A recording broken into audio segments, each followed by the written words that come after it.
আমি নিমাই মণ্ডল চলে এলাম। এই দেখো বৃষ্টি হচ্ছে, ব্যাপক বৃষ্টি এবছর। বৃষ্টির মধ্যেও কাজ চলছে, দেখো কি সুন্দর কাজ। আমরা সবাই মিলে এখানে কাজ করছি। চলুন দেখা যাক। ঘরের ভেতরে দেখো জল দাঁড়িয়ে আছে, দেখেছো কীভাবে জল দাঁড়িয়ে আছে। এই জলের মধ্যে কাজ করছি। এখানে কাটলা বলে মালায়ালামে। এই দেখো এই গাঁথনিগুলো কত সুন্দর। হ্যাঁ, চারিটি করে দাগ মেরে করেছে, এত সুন্দর গাঁথনি করেছে। দেখো গাইস, তোমাদের খুব ভালো লাগবে। এটা হচ্ছে ডাইনিং, এটা পাশে একটা বেডরুম। আর এটাও ডাইনিংয়ের পাশাপাশি একটা রুম। খুব সুন্দর। এইদিকে একটা ঘর, দেখো এই ঘরটা একটা ছোট্ট পাড়া ঘর। এর পাশে এদিকে এটা আবার রান্নাঘর, এখানে চিমনি হবে। এরকম সুন্দর, কত সুন্দর একটা প্ল্যানটা খুবই সুন্দর বাড়ির। দেখো ভালো লাগছে বৃষ্টির মধ্যে। এদিকে এখানে তাবুক, একটা তাবুকের ওয়েট প্রায় 25 কিলো হবে। তা খুবই ভালো লাগছে। দেখো এখানে পায়খানা বাথরুম। হ্যাঁ, ওই ঘর থেকে ওই পায়খানা বাথরুম, এই ঘর থেকে এই তো পায়খানা বাথরুম। এইভাবে কাজ চলছে, খুব সুন্দর। আমরা সবাই মিলে এখানে কাজ করি। আমাদের প্রবাসী জীবন বড় কষ্টের, এর মধ্যে আমরা আনন্দ পাই। খুব ভালো লাগে, ভিডিও বানাই, খুব সুন্দর লাগে। তাই তোমাদের সামনেই তুলে ধরছি।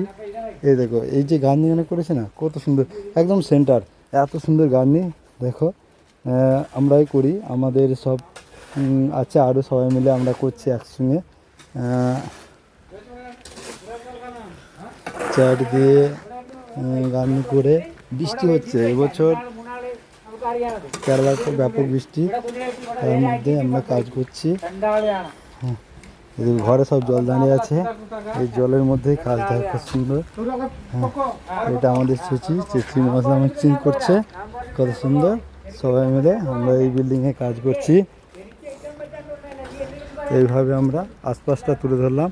দেখো কত সুন্দর। ওইদিকে আমাদের একটা মিস্ত্রি এখানে কাজ করছে। কত সুন্দর ঘর। এটা তাবুক বলে, তাবুক বা কাঠটা। এটা 8 কাঠটা, 8 ইঞ্চি। আর এদিকে 1 ফুট এই সাইজটা।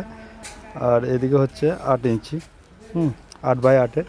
এই অনেক ওয়েট, তাও আমরা কষ্ট করে এই বসাই। আর ওদিকে বালি, ওই 7 চারটি বালির সঙ্গে 1 চারটি সিমেন্ট দিয়ে ভালো করে মিক্সিং করছে। এইটা হচ্ছে আমাদের কাজ। এইভাবে আমরা কাজ করি, বৃষ্টিকে উপেক্ষা করেও আমরা কাজে এগিয়ে চলেছি। হ্যাঁ, কেমন লাগলো গাইস তোমরা জানাবে। হ্যাঁ, আগামী দিনে আরও সুন্দর সুন্দর ভিডিও আমি আপনাদের কাছে নিয়ে আসব। আমি নিমাই মণ্ডল। আর দেখবে এই ভিডিওটা, আশা করছি সবারই ভালো লাগবে। হ্যাঁ, বাড়ি এইভাবে বানান, খুব সুন্দর লাগবে। আর বেশি কিছু বলবো না। আমার চ্যানেলটাকে সাবস্ক্রাইব করবে, লাইক শেয়ার কমেন্ট করবে, আর দর্শকদের মধ্যে ছড়িয়ে দেবে। জয় হিন্দ।